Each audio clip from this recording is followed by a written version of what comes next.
Hello, Toy Collector fans, Universal Toy Collector here, and welcome to the channel. And welcome to the second in the series of My Collecting Life, where I get to speak to you, members of the toy collecting community, about your own personal collections and asking you what got you started collecting in the first place and what gave you that toy collecting buzz.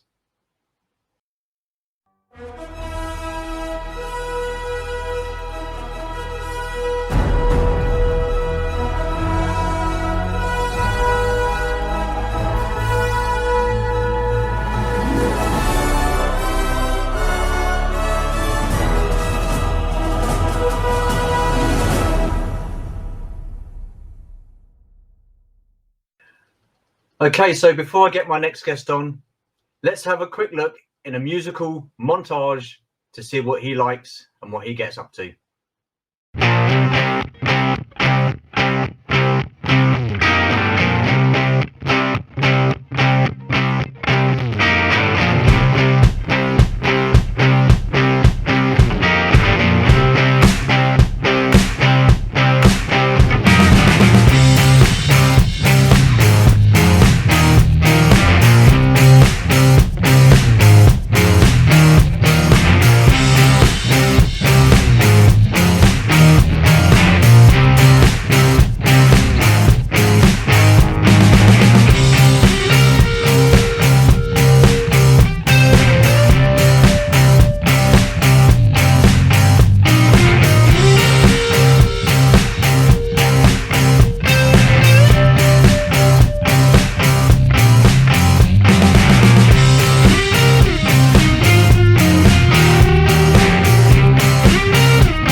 Okay, so some of you may or may not recognize him. Some of you may or may not know him.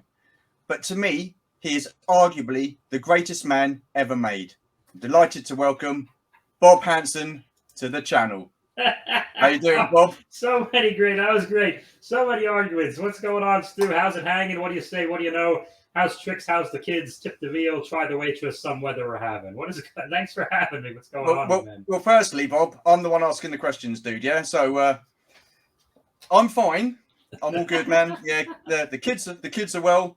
I know absolutely bugger all, so I know nothing, and I'm hoping you're going to enlighten me on this. So I'll do my best. How are you anyway?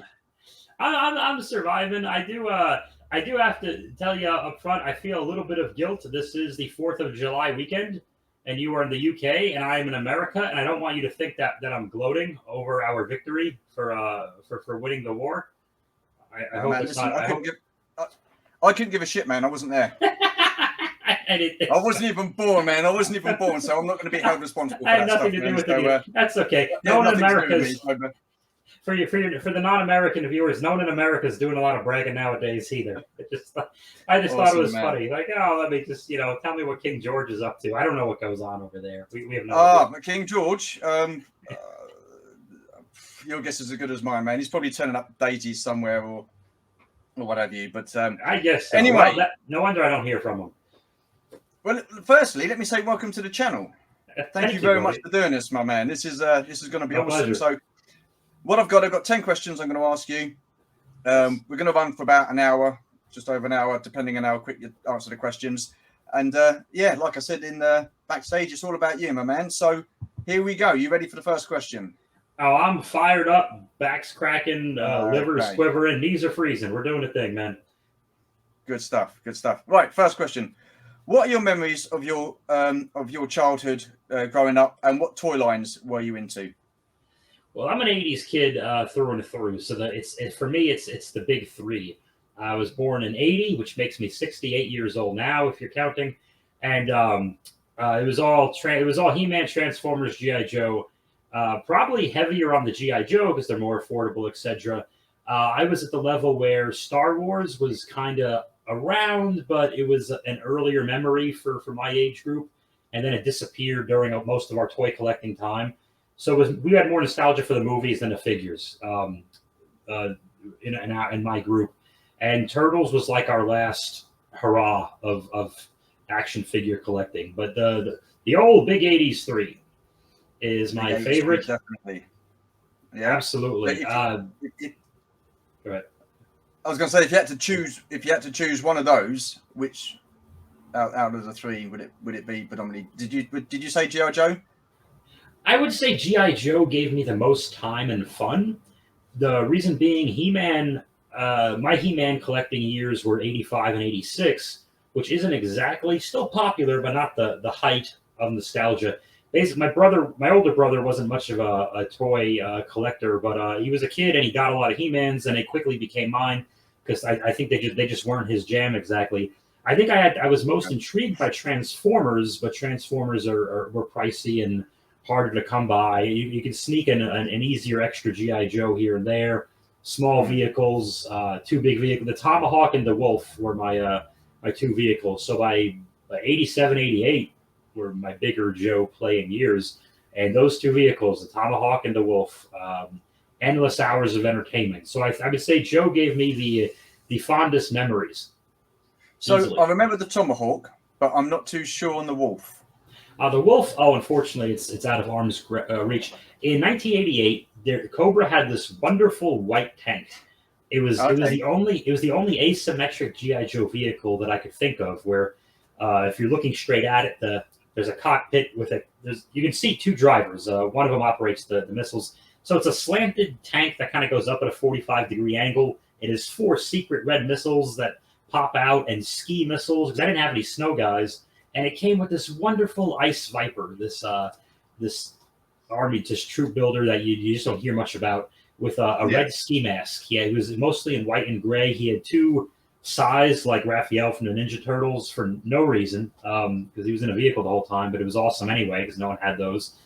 And a red ski mask that just popped out, and it was just and a gray helmet that I didn't put on it because the red looks too cool. So, but yeah, it was just you can really capture imagination, and you could drive another vehicle over it because it became like a ramp. Yeah, so you could really play around, and even in my videos that I make today, maybe you might ask me about, I'll have an All-Striker drive off it and all this stuff. So the Cobra Wolf is an unsung hero of Cobra vehicles, and that Tomahawk's almost the headquarters because you could have 3 different play scenarios going on. Yeah, someone's in the side, we're driving up front, we're jumping out the back. We're doing the hokey pokey, we're doing whatever it is we're doing. Yeah, no, my friend had a Tomahawk, and I got to say, I absolutely loved that. Loved that vehicle. That was a pretty cool looking vehicle for sure. So, what age were you when you realised that you were actually a toy collector and into toy collecting? Because I know a lot of people or people our age, they get to like their sort of like early teens and other things like come into their life, like sports or girls or whatever, boys in your case, I don't know, don't want to discriminate, Bob. Yeah, so when was it that you realized that you were a toy collector? 39 to 40 years old, like 2 years ago.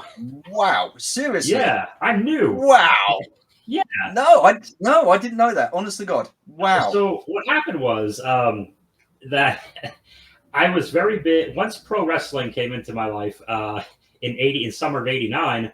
I still collected toys. I only cared about wrestling toys though. Wrestling was the world. Wrestling took over, and I would become a low level wrestler. You might and blah blah blah later on, but gradually there were little spurts where, for example, the early 2000s, Toys R Us did a bunch of reissues for a few of your main Transformers characters. And I got a bunch of those. I got the Three Seekers and Rodimus Prime and Jazz. And I sold all of them but Starscream on eBay like a couple years later because I had no food and I had to pay rent and I had no food. So, but I kept Starscream. But there was little spurts and there was really not much going on. And in 2018-ish, I bought a 25th anniversary Cobra Commander, not even noticing he wasn't even an O-ring. I didn't even really, my memory wasn't even that good. I just thought he was cool. And I'd say late 2019, I had an accident. I was doing a comedy show in Bethlehem, Pennsylvania, which is nowhere if you're not in America. And I basically crushed my thumb and pretty much cut it off in a freak accident, closing a bathroom door over it.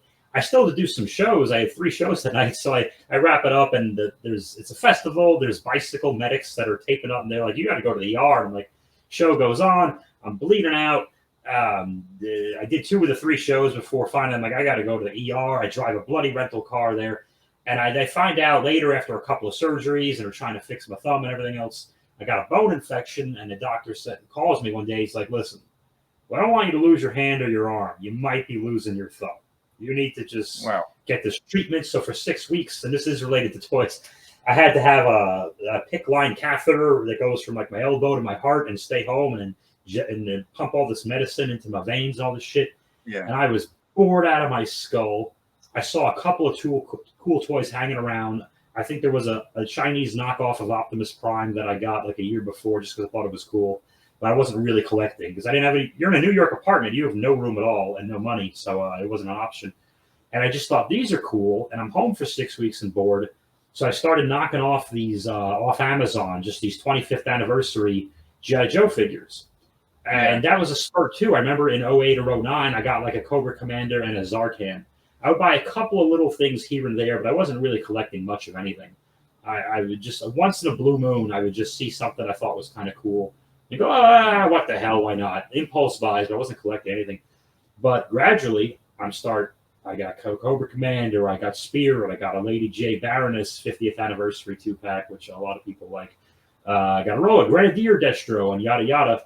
And then, so 2019 happened, stand-up comedy's not going my way. My thumb is healed. I kept my thumb. This is it. It's still there. And 2020 hits.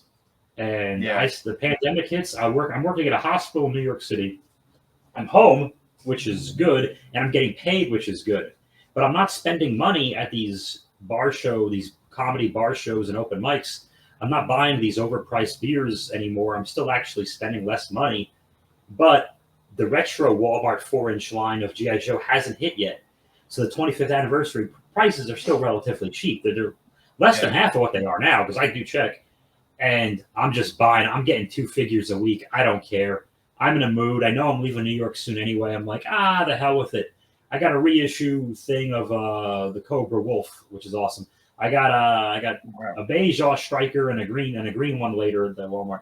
And I start making these movies and everything else because I just had the time. And I said, I guess I collect these now in my different tiny New York apartment. And so that's it. I was new. So I was jumping in. I'd say the Michael Mercy and G.I. Joe channels were the 2 ones that really sucked me in and took me into their communities, both respectively, took me into their worlds where I met all you guys. So combine those. And, of course, Joe Berg is famous for the play motions and whatnot. So where do you think this is going to lead? Because I got the time and I can't go be on stage at the moment. So I have to make something or do something. And so that's long answer is I'm new. I'm a couple of years around. Well, because I remember because I was sort of like collecting before the pandemic anyway, but I only really got to know you and other guys through like the likes of Michael Mercy, and you would chat and stuff like that on his round tables and stuff.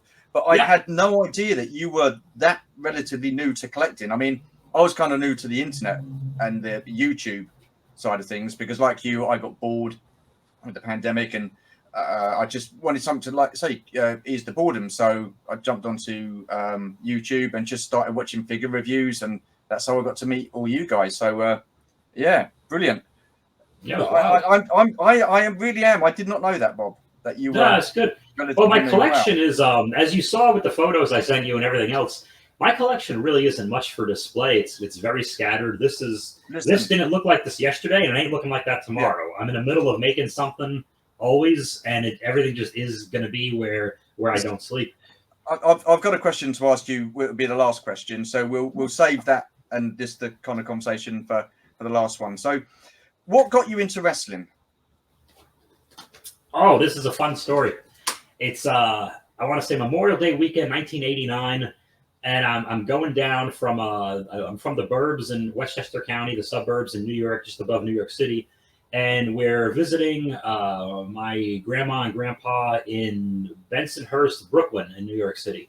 So we're watching, and my grandpa would watch WWF Superstars at 10 a.m. or I think it became noon at one point, whatever his local station was, Fox something or other.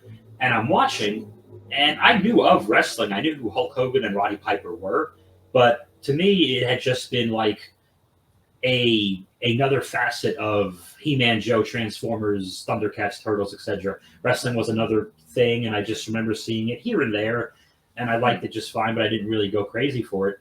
It was another toy you could buy, is really the way I saw it. But this time, I'm watching it, and I'm looking around. I'm 9, and I looked up. My grandpa's got his bare feet up on the ottoman, and for some reason, I counted his toes, and he's got 9 of them, which I didn't know. I didn't know my grandpa Angelo had 9 toes. And I'm like, well, that's peculiar. And my mother from the next room, we're in the living room. She's from the dining room. She's doing the math. She's watching me do the math, and starting to go, this 9-year-old, he's going to say something. It's going to be weird, yada, yada, yada. And she sees me just doing this over and over and over because I'm probably not very subtle. And she stops and she gives me like a nudge or a look or something. I forget exactly what, but somehow she made eye contact with me and she just did one of these, just pointing at the TV screen. Just look at that screen. You look at that screen. Just look at it. I said, okay, whatever it is, I have to watch it. And I have to watch it intently and not even blink. So I did. And sure enough, it was pro wrestling. It just happened to be the thing that I was forced to. And it was the Bushwhackers versus the Rougeau brothers. And I was fascinated. I didn't understand what Australia or they're New Zealand, excuse me. I didn't understand what New Zealand was. They're wearing camouflage pants. So I confused that because I'm 9. I only know G.I. Joe. So I think only American Army guys wear camouflage. But the Rougeau brothers have tiny little American flags. They're French Canadian, but they're mocking America. But I didn't get so I didn't understand who the good guy was because I thought these guys got American flags. They got camo. Who do I cheer for? And this style of fighting is highly illogical, but I'm 9 and I believe everything I see on TV. So right away I have questions about exactly how this fight could take place, but I believe everything I hear and read anyway because I went to Catholic school. LOL. So so that was that. And from there, from 1989 to today, 33 something years, I can't stop watching wrestling all because Grandpa had 9 toes. Well, that is some story. I mean, we had wrestling in the UK. I wasn't into like WWE. I didn't see anything to do with American. We had Big Daddy and Giant Haystacks.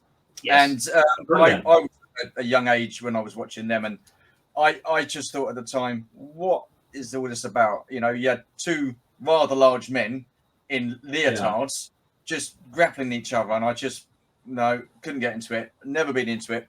But I mean, it's a tricky one. It is. Yeah. I mean, I don't think we have that much wrestling in this country anymore, to be honest with you. Not compared to you guys, we have the WWE and all the other sort of. There's a lot going on. There's a lot going on in wrestling. Yeah, I mean, I haven't got a clue. But that's okay. So, what made you want to be a wrestler, and who were your influences, Bob? Oh man, who wasn't my influence? I think what made me want to be a wrestler was I was just a I like to think I was a fairly bright teen, but I didn't like studying. I was lazy. I got by with B's and B pluses with minimal effort, and thought I was just bored. I was like I said, I was a Catholic school kid from kindergarten through high school. It was just a lot of yelling. I didn't feel we were learning that much anyway. I just felt we were just yelled at a lot. Because this is 10 or 15 years after. You're not allowed to hit kids in school anymore. But they never made a rule where you can't, like, especially for elementary school or grade school, they never made a rule where you can't, like, scream in their faces like an inch away for 45 minutes. Like, just hit me. It's easier. My God, this is taking forever. Yeah. So I just remember just the yelling, just the constant yelling. And I just thought, I don't want to be anything like you people or part of your world at all. I just, and wrestling was, we have heroes in real life. We have comic book heroes in the flesh, per se. You can go to a show, let alone watch one on TV, and go, there is my hero. There is my Spider-Man. There is my Iron Man. There he is. Look at him go. He's physically right there. And that's what attracts people to it. So I just wanted to be as unlike all of them as I could, I guess. Yeah. And I was a very skinny kid, and I hit the weights and everything else around 17, 18 years old. I ran track, cross country, tried to stay as athletic as I could. I was never a natural athlete. But the influences is a much easier question. I'd say, although Bret Hart became my favorite later on in my 20s when I started wrestling, as a youth, nothing. I hate capture the imagination. It's such a cliche, but it is. Randy Savage, Randy Macho Man Savage, or Macho Man Randy Savage.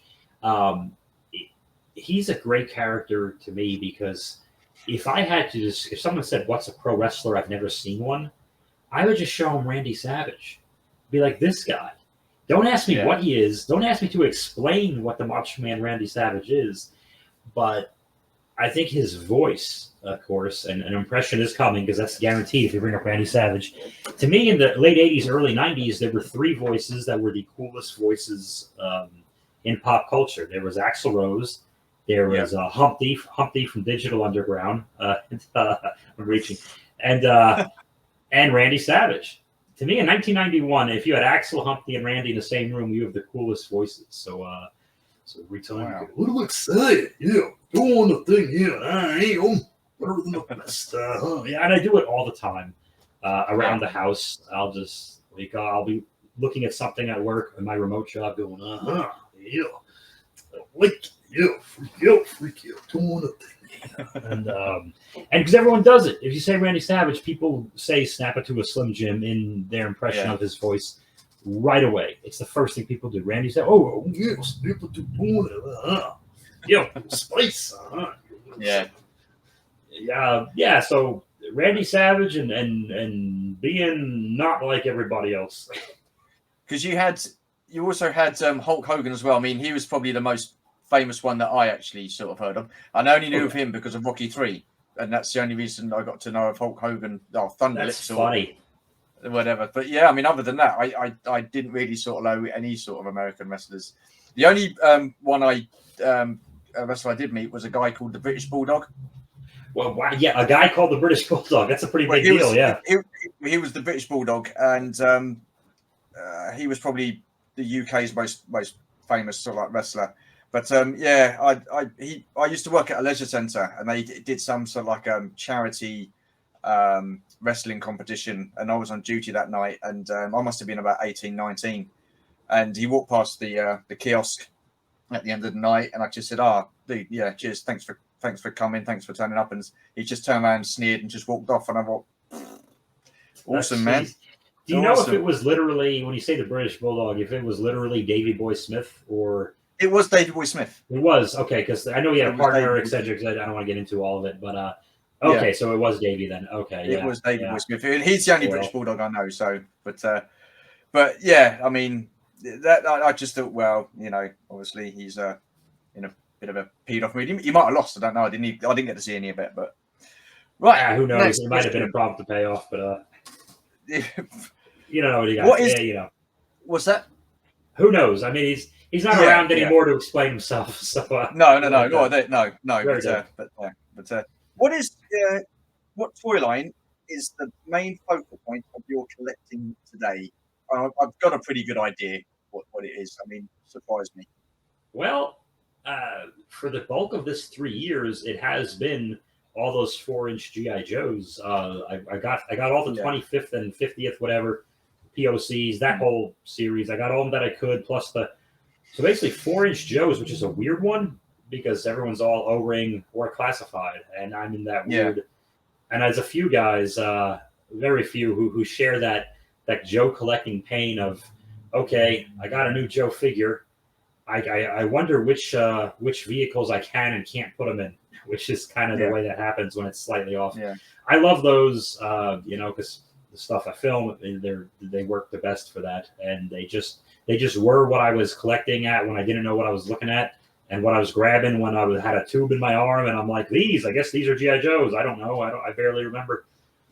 So I wanted those, but those have run their course. There's really not more being made. It seems 4-inch Joes. Allegedly, Hi-Ya Toys is going to make some later this year. I don't know, but now I'm in 4-inch DC Spin Master guys, just because they're working well with my Joes. So I'm still in the 4-inch world, and those DC Spin Master guys they're fun, they're affordable, and they're available. So it's like these are charming, and I can get them. No guilt on buying an extra one. You can go to the store and get one, and it is what it is. So, staying in the 4-inch world. But I mean, I missed out on the GI Joe 25th. I didn't even realize they were a thing. I was just like back in the day, it was the O-rings, and so they're the ones that I kind of liked. And I never had any myself. Well, I had a Sky Striker and Dusty and a couple of Crimson Guards, and that was it. My friend, he had all the GI Joe stuff, so it predominantly was the O-ring. And so I've got to say, pretty delighted now they've decided to release the retro line for the GI Joe, and not the modern day ones, but the actual O-ring. So you've got the 3-packs now, haven't you? So it's so much fun. To get those, or no, just because money and space is the old issue. We always go back and forth. I love that those are being made, though, because I know how I do know how long O-ring guys have wanted O-rings, because O-ring fans, vintage O-rings fans, have sat through so many 4-inch modern style lines after lines after lines, and I get it. So they're getting theirs. I would love it if you can just get those in stores and those vehicles in stores, and a lot of those vehicles can still work with the 4-inch, and I can still jump in there. You just have to be very selective, like Skyhawks and those things aren't happening, but Ram Cycle there's no ceiling on a Ram Cycle. Just sit them on there. Who can tell? It'll be fun. I've got some of the retro style ones, the 4-inch ones. I've got to say, I like them. I think they're okay. I do too. Even the newer, gummier ones, like the Cobra Troopers, I love. The Stalker Grunt and the Troopers, and there's an Officer too, which no one even knows got released. But it's around. I have one. I love those. I love all the retro, all that line. But even the more recent ones, they're fun, and they work for me. They look good. I think Hasbro definitely they've got it right with their GI Joe, the O-ring ones, because the card backs are exactly the same as what they were back in the day, back in the 80s. They don't have the faded edges around the edge like the Star Wars ones do. I mean, I don't. Oh, that's good. Yeah, you don't need that. So that's what is your most treasured part of your collection? Oh, it's got to be something from childhood. I have a Godzilla that I wish Gojitron was here to get a kick out of this. There's a Godzilla I got when I was like 5. I think my dad got it for me at Toys R Us, which is weird because my dad was never in a Toys R Us, maybe once, and maybe this was the time. So I always kept that around. And I have a vintage. I could probably grab him. Come on. There you go, buddy. Yes, I do have my only childhood vintage Hasbro WF. There is Randy Savage himself. Hang on. This is the guy. Let me. Oh, there you go. I'm going backwards. And there he is. That's the faded belt from the ring, which is now all black. But this is the guy I played with. I sold all of these guys that I had. I had 20 of them on eBay. I sold all of them one day to make room and money. But I kept him. No one was taking my Randy Savage. Oh, fair enough. Yeah. Fair enough. So he that is your treasured. Yeah. Okay, him so and Godzilla. what made you want to do a YouTube channel, and who were your influences on that? I think it was just more of a not really starting one. I already had one because of stand-up comedy. Oh, okay. So I had videos here and there, and it's probably still up. I had an album on Amazon Prime, The Best Bob I Can Be. I'm sure it's still there. It got review bombed, which is pretty funny. Not review bombed. Everyone says that when their thing doesn't get reviewed well. But no, I mean, it made me money for a little bit, and I had a good run. But so yeah, I already had a YouTube channel. There was no, I never started one. I switched it over to be a bit more toy centric, and I've got a wrestling podcast now, and a new podcast I just started called Arguably, which is a 40-year-old man bitching about being in his 40s. So I get a kick out of that. So now it's kind of like a multi-whatever channel, but the toy focus is still heavy because I do the fun boxings and the Sunbob videos. So yeah, those it was really just more of an evolution of a channel that already existed, and I just switched the name from my name to Bob Squad because that's just what I call the people. Like whenever I address anyone on any of these pods and everything else that I make, I just go, hey, Bob Squad, it's me, Bob. What do you say? What do you know? And all that good stuff. And I get a kick out of, I know that good old Chris Mewa, Chasing 80s Toys, definitely shout out to him, man, and his channel. Good to see them getting some play this weekend at the Iconicon and all the good stuff. I know he gets a kick out of the Bob Squad and the Singing Land Shark, and him and Boba Hicks, who you know, are they're the two OG Bob Squad members. They are through and through. Those two at the same time when I started my wrestling podcast a year and a half ago. They were with me through and through. Chris doesn't even watch wrestling anymore, but he listens to me for God bless him. Like he just does, you know. And so those two guys, those are my OG Bob squads. I just named it after them pretty much. And anyone else who's listening, you're part of the squad. There's no membership, there's no trials, there's no hazing, there's no rituals. Just you're listening, you're in. So I just named it after the people. That's what I'm. Even though my name is in it, like an arrogant bastard. So not at all, man, not at all. So where did the Singing Land Shark come from then? What was the idea behind that? I'm so glad you asked me that. Oh, that is awesome. And I don't have him here, of course. I wish I did. Because some people think I do the voice, like we're the same guy. When I was going to disprove it, but now I can't because he's somewhere else. But whatever. So that all that was, it was a fluke. I think about a year ago, a little less. I had gotten the Castle Grayskull Origins, the Motu Origins Castle Grayskull, which for me was like a big purchase. Not really. I mean, space wise and like that. That's like the biggest toy I got, and that's for me. It's a big boy. I'm in a tiny glorified one bedroom, pretty much a studio in San Diego, California, America's finest city. But I moved. Yeah, I'm not in New York City anymore. It was a hell of a drive. But anyway, I got the Motu, and I'm reviewing it. And I had just gotten the Mattel Hot Wheels Land Shark, and I think the Mattel Hot Wheels Wind Raider for a couple of bucks each, just so I can use them as miniatures in the upcoming He-Man video I was going to make, which I couldn't make until I had Grayskull because, come on, you need the world. And there's a big world you have to build for 5-inch He-Man figures. I just call them He-Man figures. So I'm in the middle of reviewing, and for some reason I was just making the Land Shark guy just talk and then sing. For some reason I was just goofing around in a video, and I think it was specifically Chris who just thought that was so entertaining that he just fixated on the singing Land Shark, or it just became the singing Land Shark, I guess. And I just said, you know what, the hell with it, he'll be in every video now. And it's so silly that this little $4 or $5 impulse buy goofy toy I picked up at Walmart or Target, I actually don't know. I just picked him up as a goof.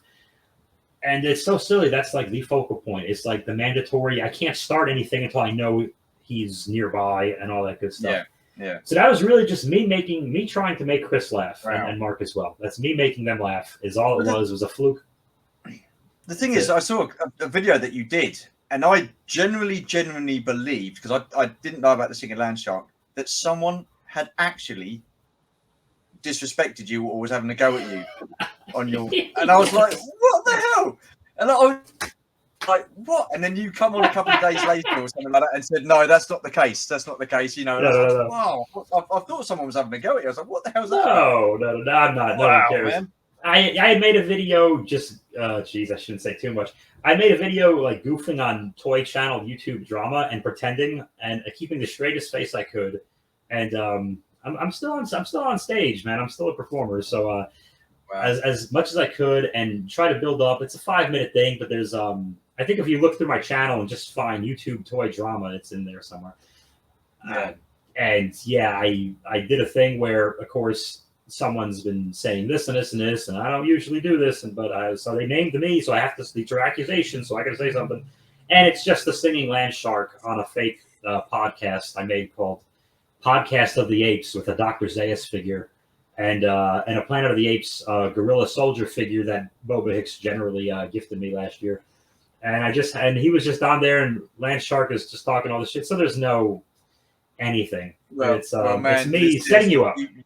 You seriously got me there. I was like, what the hell is this, man? Well, so they're gone.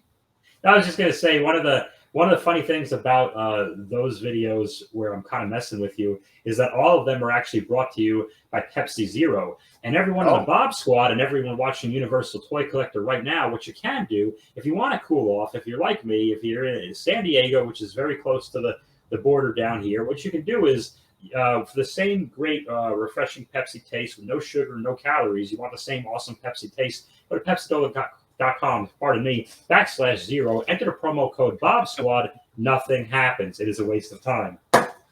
Well, listen, man, that's awesome stuff. Awesome stuff. So your videos you make, I mean, you touched on it a bit earlier, G.I. Joe Berg. Now, I can remember going onto their channel, and I was like, what am I watching?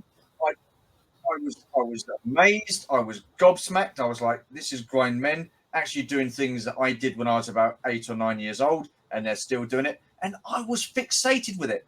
And I just sat in bed one night watching it, and my wife's going, what are you watching? I was like, just read your book or whatever. And I was like, just fixated with this.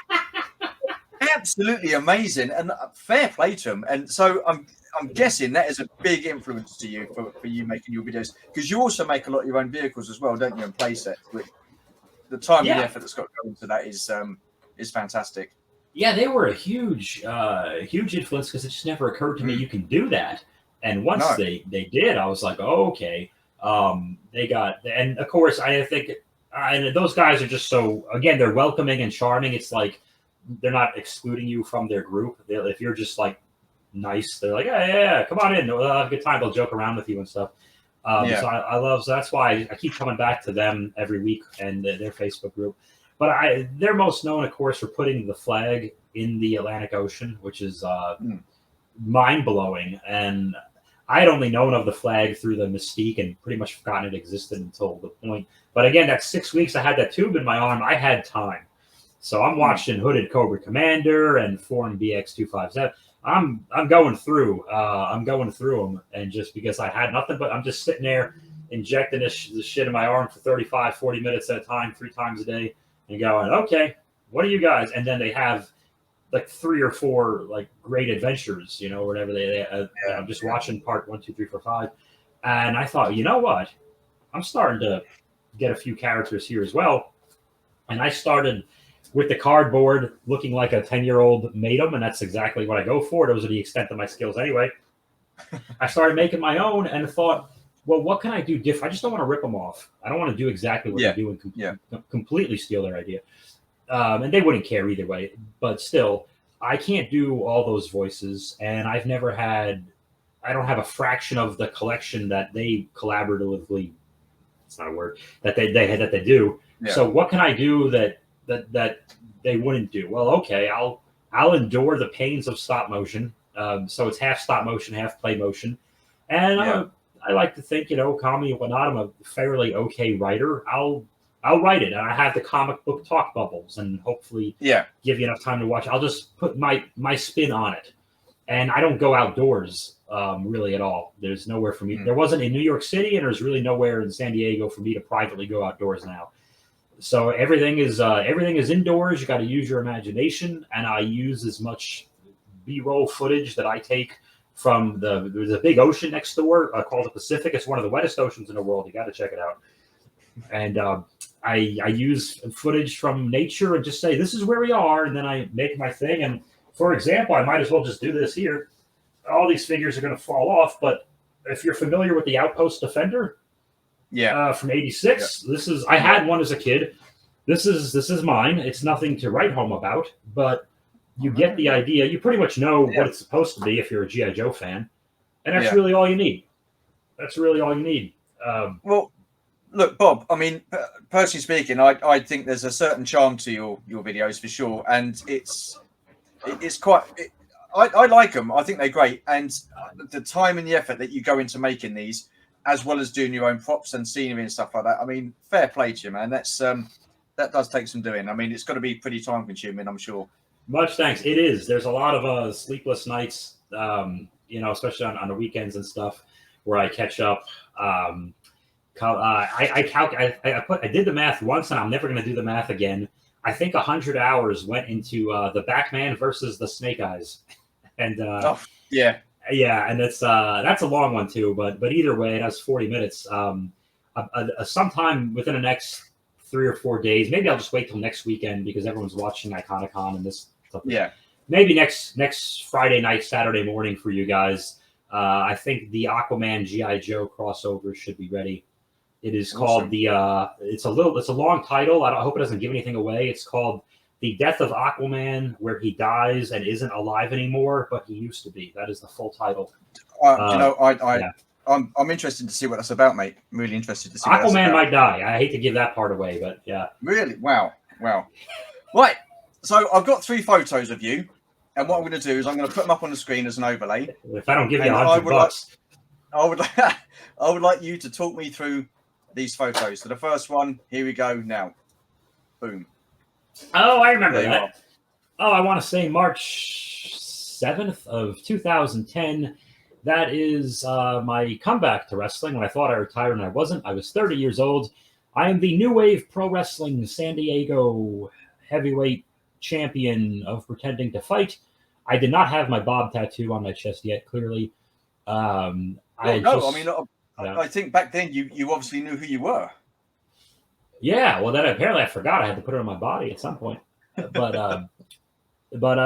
just won a 20-man Rumble style thing. I was Bobby Thrash. I was bruising Bobby Thrash, part of the Thrash family. And I defeated my brother, quote unquote, Ronnie Thrash, for his championship out of nowhere. I kind of sneak attacked him and stole it.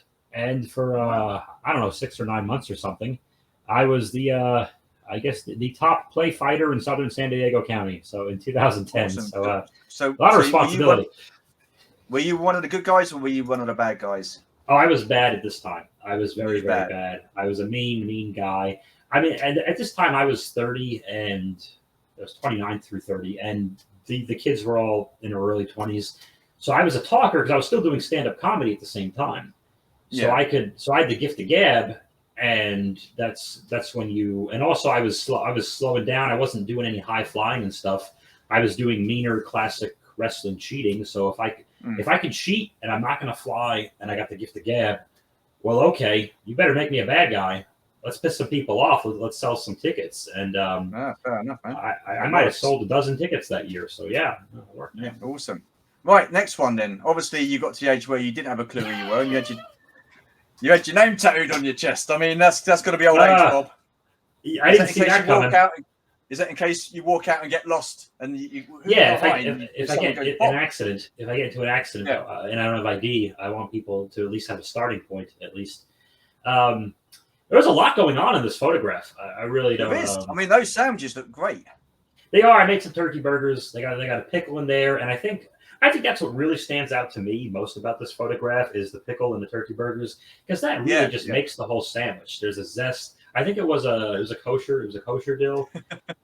And baby Swiss cheese. I always have baby Swiss cheese. I don't want adult Swiss cheese. Okay, I'm never going to grow up. And I'm really enjoying the burgers. How I ate them through what appears to be a Cobra Commander mask is neither here nor there. And the bathrobe too, I think, stands out the most. There's a lot going on in that photograph. There was a lot going on. Yeah, no, I think in the middle, I got this just to as an opener. It really helps my act, and I won't get any other tattoos because it'll devalue this one. And this hurt like hell. Well, listen, I'm not being funny. But That's right. I mean, you can look at it and it says Bob, and you look at it in Yeah. reverse and it still says Bob. So, Right. or does it? Does it? It really doesn't, but you can spell it backwards. It doesn't, does it? I mean, that's the circle of That's, life. yeah, though. that's what I meant. Yeah, yeah. I'm essentially a walking palindrome. One way or another, it's you got one word, one syllable, 3 letters, 2 of which are the same, and O in the middle. Any way you slice it back and forth, cross your I's and dot your T's, flapping your gums and twiddling your thumbs, man. One trick pony beating a dead horse. That's Bob, and we do the thing, man. Well, this next one, I have taken the liberty, because I think I know what's happened in this next one. So I've taken the liberty to explain it for you. Here we go. Oh, you went all out on me there. Oh, man. I mean, you must have been wearing your best pants that day. I had to be, and I was, God, where was I? I was in. This is recent. This is a recent one. No, I was in San Diego. I was headlining a show, and the promoter Booker was just taking pictures, snapping away. And I just said, you see what he said? Just look, show your enthusiasm for the show. And I said, okay, take this picture. And he took it, and I abused that picture. I use it for everything now. That has got to be one of the most downbeat looks I've ever seen. You look like you're just about to give up on the world. Like, oh, I'm a defeated man. I can't do this anymore. Look at the state of that. That is. And I'm about to go up. I have not performed yet. I'm about to go up for 20, 25 minutes and try to entertain I thought strangers. you just come out and you've been bombed and you did a shit show and something like that. And you think I can't do this No, I anymore. think the show went really well, but don't ask me. But don't tell me to be happy in your photograph, because if you don't say anything, I'll give you a nice photograph. If you tell me to be happy and tell me what, then I'm going to do that, because we have to be spiteful. So next question, Bob. What made you want to become a comedian, and who were your influences on that? Because I mean, being a comedian this day and age has got to be possibly one of the most difficult jobs to do, because you've got to get your material right. You've got to be careful with what you say, who you offend, all that sort of stuff. So man, this is a minefield of a job you're in. I mean, geez. Wow. It's the worst thing in the world. No one should do it. To backtrack a little bit, how did I get into comedy? I always liked stand-up comedy. I never loved it like pro wrestling. I might love it now, but growing up, I loved pro wrestling, and everything else was anything else. But when I thought I retired from wrestling in 2003, none of us ever retired. That's another thing altogether. A few years went by, and now I'm not in the Northeast. I'm not in Pennsylvania and Maryland and West Virginia and New York and in Jersey anymore. Now I'm in the other corner of the country. I'm in San Diego.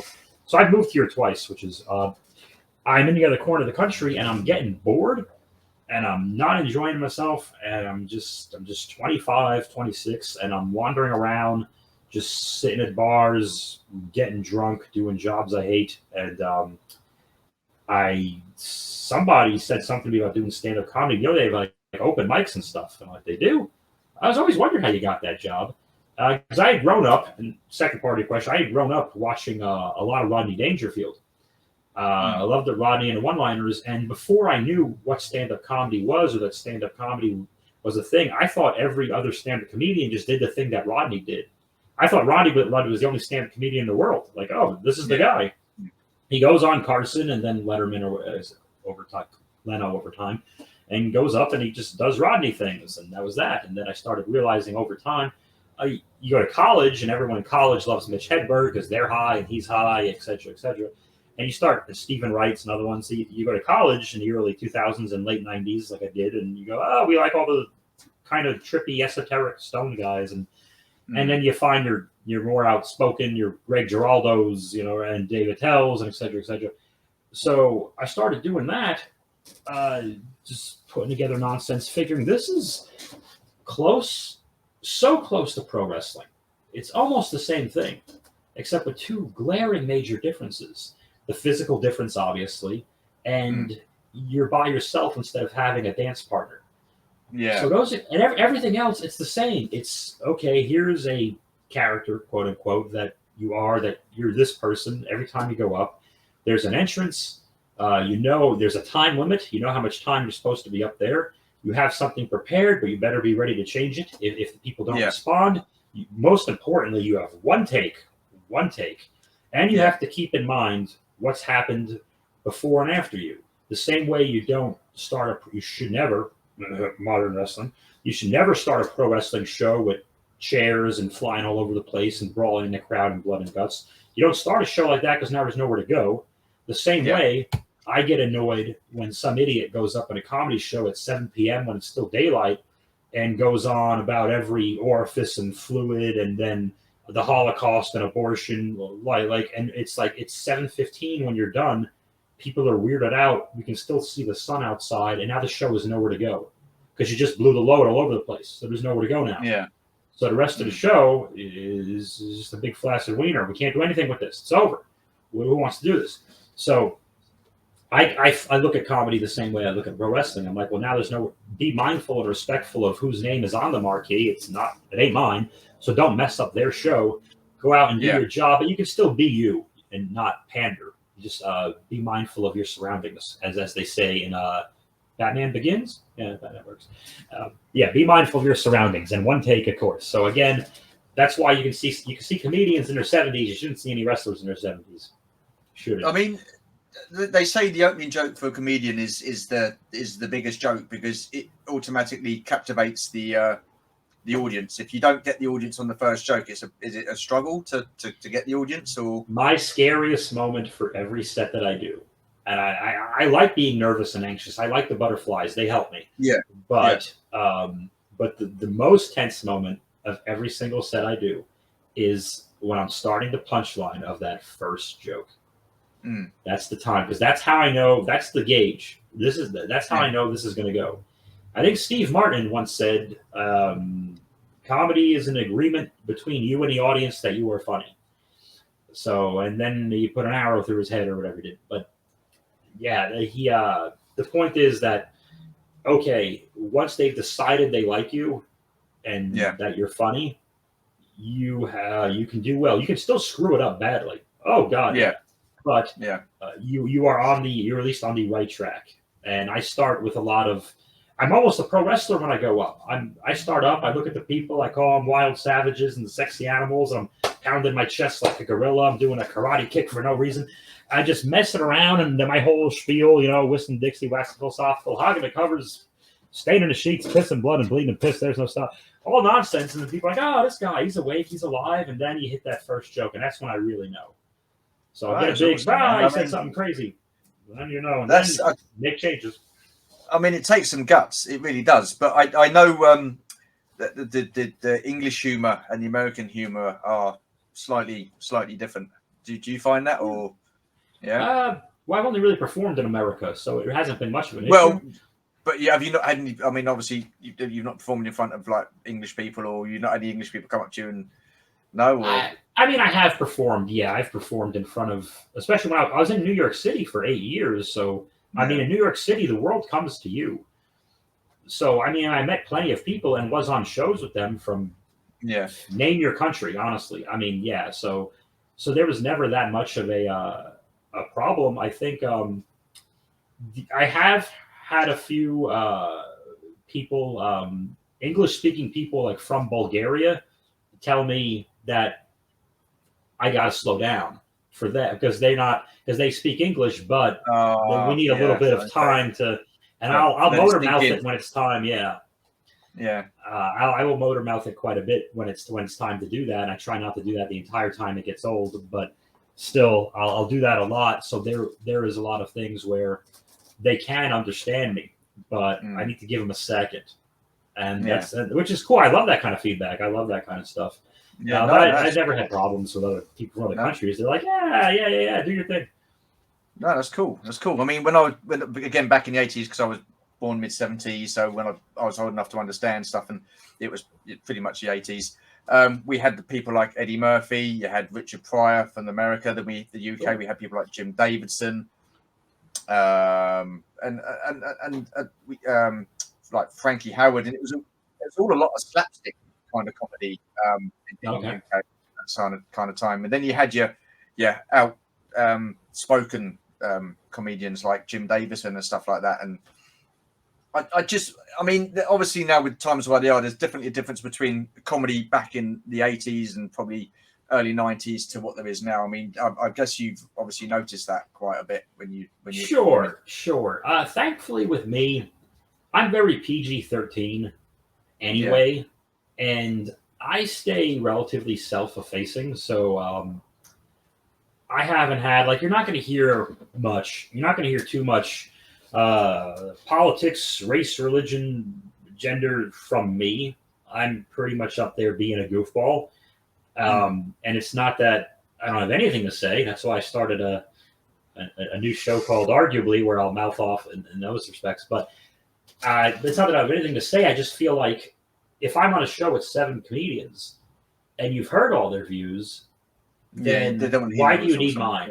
Yeah. And the one thing I don't want to do, and this goes back to why I wanted to wrestle to begin with, was I don't want to do what everybody else is doing, because it's just boring. It's just so boring to for everyone to go up and tell you, let me tell you what I think. Well, here's what I noticed, because people don't watch, comedians should watch comedy shows like this. When they go to live comedy shows, comedians shouldn't just watch the other comedian.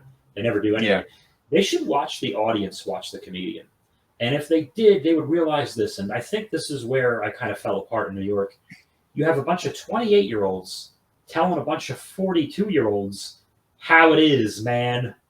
You can't have 28 telling 50, let me tell you about the world, man. No, they don't. They don't believe you. They know more than you. They have more life experience. They've been you. It gets silly, and I think a lot of them don't think about that. So they're just everyone's always telling it like it is. That's the funniest thing to me. How does everyone have all the answers? That's kind of silly. I really like the journey of every Bob set to be, here's me slipping on a banana peel, fall down, get up a little bit, fall down, get up a little bit. It's like a pro wrestling match. Make a little comeback here, heel takes you back down. Make a little comeback here, bad guy takes you back down. And then finally, let's say it's 10 minutes for easy math. I shit on myself for 8 or 9 minutes, and that last minute where that last punchline is in my favor, they're going to pop. They're going to be, he got one. He got one because I took one shot after giving myself all these shots. And I took that one shot at whatever institution, person, government, rule, whatever it is. I took that shot, and now they're for me because I gave them a reason to cheer for me instead of going up there and being, I'm awesome. I am smart. Let me tell you why. Who the hell am I? I'm some guy. No one cares. Psychology, but no one listens to Bob. Oh, yeah, definitely. But I mean, it's like I say, it's I mean, me and my wife, we've done bits and bobs on stage, and I know it's the most gut-wrenching or gut-tingling, should I say, experience. I mean, I know what the butterflies are like. I know what the nerves are like and stuff like that. What do you guys do on stage? I didn't know you were performing of any kind. Or well, we did. We did musical theatre and stuff like that. I didn't know that. That's how we met. That was about 10 years ago. And I know sometimes when you're doing like a comedy part, or it's all about timing, isn't it? You've got to get that timing right, because if it's a little bit too early, then it doesn't work. If it's if it's too late after the event, it doesn't work. So you've got to get that comedy timing absolutely spot on. And I mean, I don't know whether being a stand-up comedian is the same thing as doing like a little comedy thing. It's exactly the same. Everything's timing. Everything. I love that you did musical theater, though. I want to hear more about that. But timing is so important. I love the pregnant pause. I love me a good pregnant pause when you just stop on that word and you go, God damn champions is what I call it. Like, I love my pauses pregnant. I like it when strangers come up to my pauses and rub my pauses bellies without asking. That's how pregnant I like my pauses. I like my pause. I like my punchlines of water to break. That's how pregnant I want my pauses to be. I love the pregnant pause. Who's your favorite comedian of today? Have you got any favorite comedians from today? Probably they're all personal friends of mine. Really, would be my favorite. My buddy Jesse Egan, that's my guy. Who you haven't heard. I no offense to Jesse, but I know you haven't heard of. But he's got a comedy special on a company called Dry Bar, which is really good. But on the bigger names, oh goodness gracious, that's always tough because I try to pay attention to who they are, but not over obsessed, because what happens is you end up talking like them. Like, I like Bill Burr. I love Bill Burr, but I can't listen to Bill Burr anymore. No, and he's great. Many things he's great, but I can't listen to him anymore. Why? He's from Massachusetts, pale, redheaded kid. I'm from New York, the part of New York a few hours away. What happens is I listen to Bill Burr too much. I start talking like him. So I'll be in the middle of I don't want to be in the middle of a set going, it's horrific. Hey, everybody, what's going on? It's me, Bart. Welcome to the Monday Morning Podcast. You can't, oh, Jesus. I can't go up and accidentally do that because then this guy's ripping off Bill Burr. So I just have to go, man, he's great. I should never listen to him because I'm going to slip up and look like a big idiot doing that. So you kind of have to admire from afar, like, you're still awesome. And I will watch their specials and all that, but then you just can't obsess every day. You just got to do your own thing. Well, my favourite at the moment is Ricky Gervais. Like Ricky, yeah. Ricky Gervais. I never used to like him, but I think he does. I know he rips the piss out of quite a few people, but I think what he says, as a comedian and in real life, makes a lot of sense. He's a very, very intelligent guy. But that's my opinion, but I know a lot of people. So. He's like Marmite. You either hate him or you love him. So that's the thing, and I think more so than ever, I think that's a better business model for comedians, coming from a not famous comedian with a day job. But no, I think you need to have people love or hate you. If everyone likes you, it's cool. But you need to have a bunch of people who just love you because there's more. There's not 3 network channels anymore. There's no ABC, NBC, CBS, whatever in America. I know. UK, you have I know, but the BBC is, and that's all I know, honestly.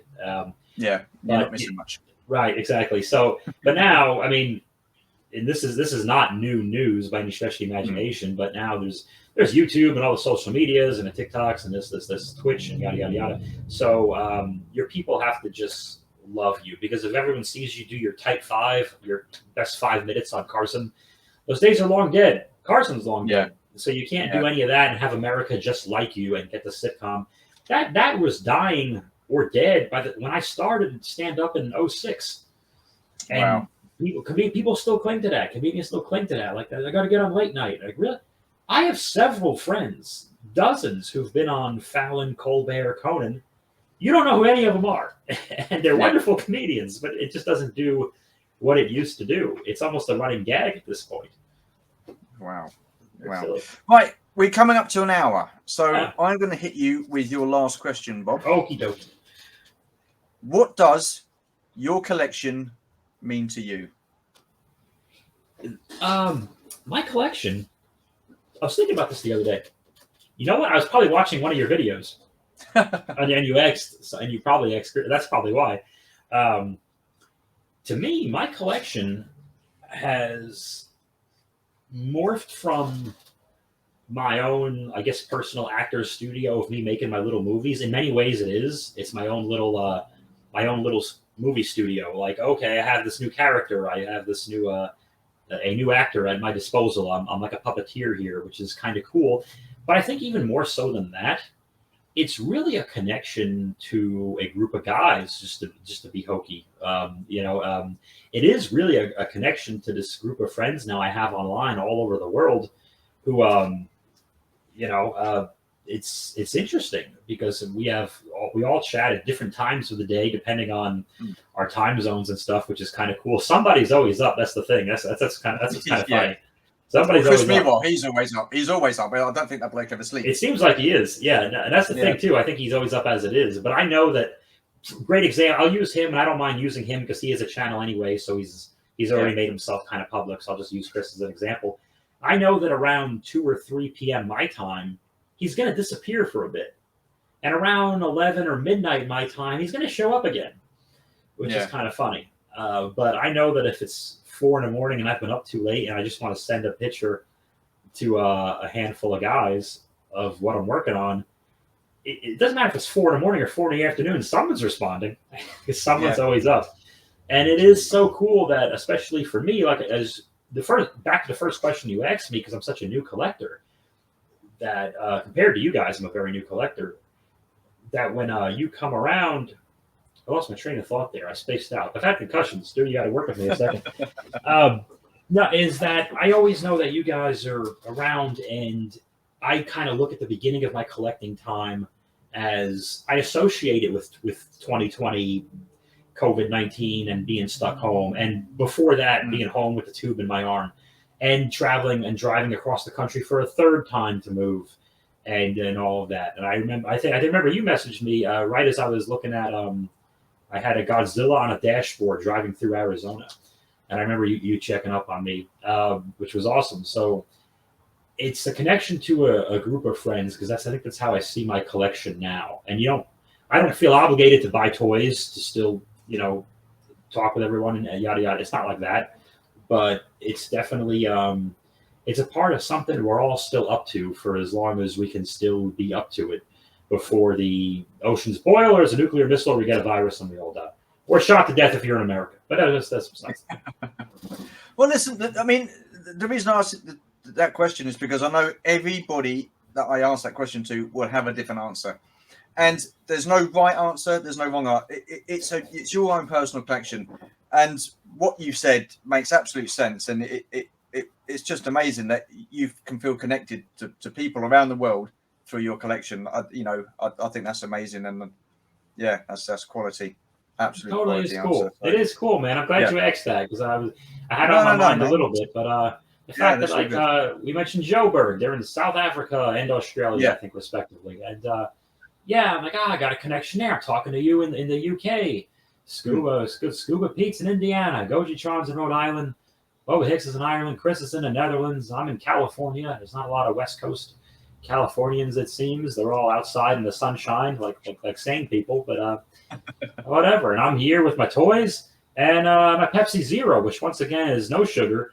And you can go to PepsiCola.com and for promo code, nothing will happen.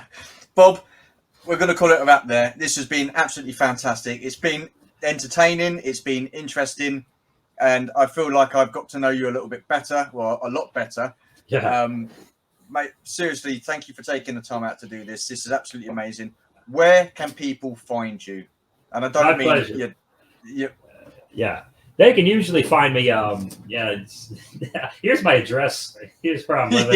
Yeah. You know what I mean. Thanks, man. I figured before I plug myself, whatever. Yeah. This is cool. No, I appreciate you giving me the chance to yap and tell you all about awesome, whatever my story is. Pleasure. You can find me on Twitter and Instagram at BobHansenJokes. But I think the Bob Squad YouTube channel, just find Bob Squad and toys and whatnot, and find me there right on YouTube. If you're watching this on YouTube, you are on the same website. It's a popular social media platform. People upload videos and leave comments, and sometimes they get kicked out for being racist, and that's kind of not good. But don't do that. But leave me a comment anyway. Join me in a Bob Squad and see the Son Bob videos, the movies I make, and all the good stuff. I hope you guys enjoy them as much as I enjoy Pepsi Zero. That is an awesome plug, man. And I will be putting links to your media platforms on the description below. So yeah, Bob, once again, man, absolute pleasure. We're going to call it a wrap. And thank you guys for watching. Cheers now. Take it easy. God save the Queen. Peace out, man. Rock and roll, bro.